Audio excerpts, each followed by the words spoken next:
You are looking at Julian's pronunciation guide, where we look at how to pronounce better some of the most mispronounced words in the world, like this other curious word. But how do you say what you're looking for today?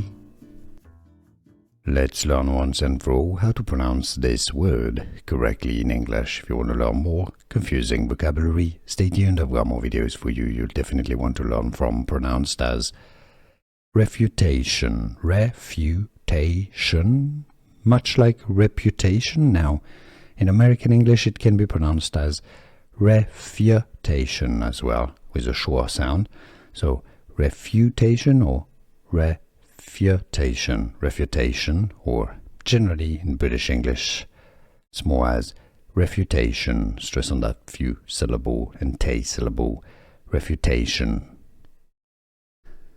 Here are more videos on how to pronounce more confusing words and names too many mispronounced. Like this video if you found it useful. I appreciate your support. I'll see you soon and thanks for watching.